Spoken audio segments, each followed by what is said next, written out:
Salut, c'est John Vox de Mixler Radio et ce soir, je reçois donc un invité exceptionnel, c'est Franck Monguillon. Bonjour, Salut Franck, ça va? très bien, et toi? Donc là, tu peux te détendre, on est vraiment entre nous et là, c'est le moment de parler un peu de toi, de ton univers. Donc, comment tu es arrivé dans l'univers de la photo? Tout a commencé après avoir vu une exposition d'un grand photographe français, Laurent Baheux, Et c'était à combien de temps? en 2006. Et depuis donc 2006, qu'est-ce qui s'est passé pour toi? Donc, Tu t'es inspiré de quoi? j'ai commencé à faire de la photo en photographiant les oiseaux pendant 2 ans. Ensuite, je me suis lancé dans la photo de modèle. Donc là, déjà, ça n'a rien à voir. Donc, c'est-à-dire que tu as commencé par les animaux et comment que tu es arrivé à l'humain? Par hasard en photographiant des amis. Donc, touche à tout en fait. Voilà. Alors, vas-y, la suite. Et ensuite, il y a à peu près 2 ans, j'ai fait une série de photos de mon exposition. Donc, comment s'appelle ton exposition? Regard enfermé. Et qu'est-ce que tu peux nous présenter ton projet en quelques mots? Donc c'est des photos réalisées sur les regards et les expressions des animaux en captivité D'accord. pour montrer qu'il ne faut pas oublier que c'est des animaux et pas que du divertissement. Donc, concrètement, ça s'est passé comment? C'est-à-dire, tu t'es dit, je vais vraiment me balader. Raconte-nous un petit peu comment tu as fait pour capter justement ces expressions d'animaux Donc divers. je me suis promené dans divers zoos de France, d'Espagne, de Luxembourg. Ouais, donc, tu as vraiment fait une tournée européenne des parcs, c'est ça? Voilà, Pour avoir vraiment une vision large. oui. Et qu'est-ce que tu y as vu justement?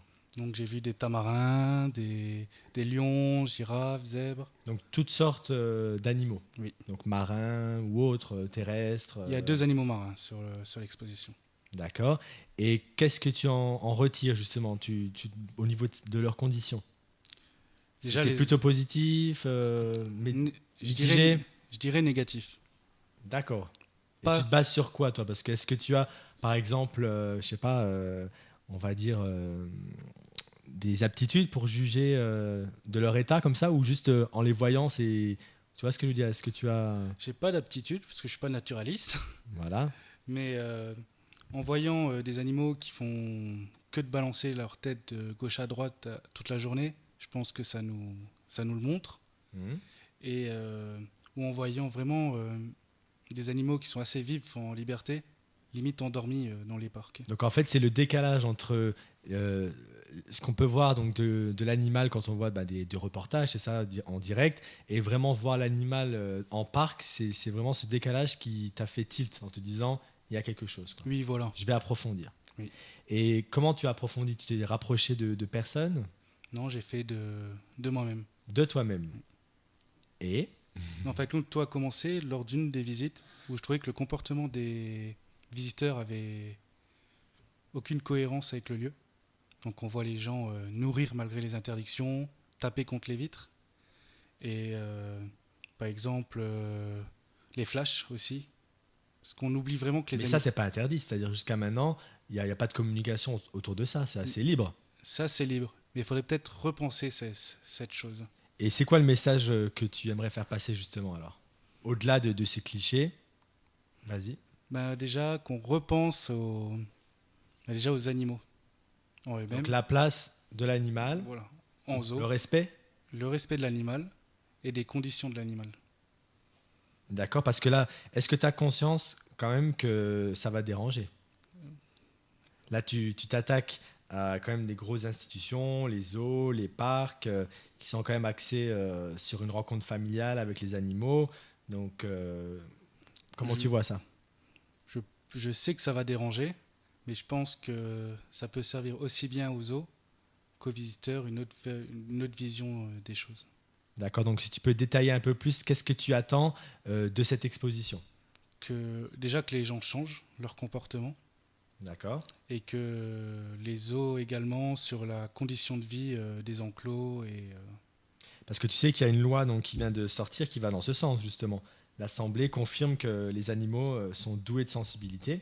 Donc, est-ce que ça, justement, ça prend bonne voie, justement? C'est déjà en marche. c'est déjà un bon pas en avant, Mais, mais, mais le gouvernement font beaucoup de pas en arrière également. parce que je trouve que cette loi sert beaucoup aux animaux de compagnie et non aux animaux en liberté.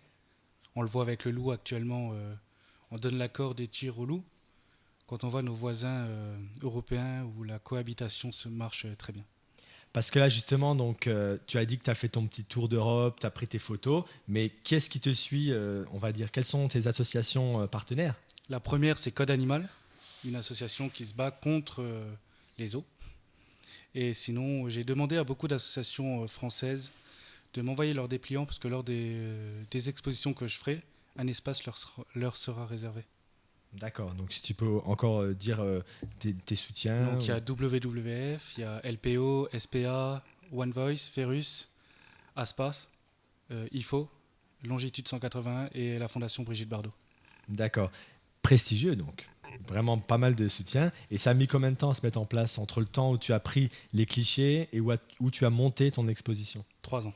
3 ans. Ça paraît énorme. C'est quoi, t'as rencontré des obstacles? Les communes qui me refusaient un peu l'accès aux salles d'exposition, Et à ton avis, pourquoi? car le sujet est C'est polémique? polémique. D'accord. Pourtant, comme tu dis, j'insiste sur le fait que toi, tu veux vraiment une prise de conscience aussi bien, donc tu attaques personne, c'est ça? Non, je n'attaque surtout pas les zoos, parce qu'il y a quand même un aspect conservatoire des zoos. Comme le rhinocéros blanc qu'on trouve que dans les zoos, on le trouve plus en liberté. Mhm. Mais c'est vraiment le changement, beaucoup des visiteurs. Voilà, donc aussi bien à ce que j'ai compris, c'est vraiment voilà, changer le regard, donc le respect des visiteurs et en même temps attirer plus l'attention donc, des personnes qui sont dans les zoos, qui travaillent, pour être encore plus vigilants peut-être. Oui, voilà. D'accord, bah écoute, je salue vraiment ton initiative. Est-ce que tu peux nous dire un peu par rapport à l'exposition, où est-ce que ça va se passer finalement, vu que Non. tu as trouvé apparemment preneur? Donc ça va passer du 9 au 15 février 2015 au Salle In Vitro à Thionville. Et elle est comment cette salle? Assez grande, D'accord. neutre et Et on t'a laissé champ libre pour... champ libre pour toutes les photos. Donc, est-ce qu'on peut en dire un peu plus sur comment tu vois les choses, qu'il y aura combien de photos, les formats, ou est-ce que tu veux laisser un peu Donc de suspense? il y a 4 types de formats. Et les photos seront... Les plus grandes seront sur les murs. Et il y en a 4 vraiment petites qui seront au milieu de la pièce sur un socle. Et quelle suite tu comptes donner à Regard enfermé? Donc déjà, il y a un livre en écriture Mhm. où il y aura la présentation de l'espèce avec son habitat, sa vie sociale et ses reproductions, son statut et les problèmes liés à la captivité. Ensuite, il y a un calendrier qui a été effectué pour l'année 2015. D'accord. Regard enfermé. Et si l'exposition marche, je compte m'attaquer à un grand parc, c'est Marineland, D'accord. et faire une série de regards enfermés que spécialisés sur les animaux marins. Ok. Un dernier mot? Rendez-moi visite et à bientôt. Allez, c'était John Vox et j'étais avec Franck Monguillon pour son exposition Regard enfermé. Ciao, ciao.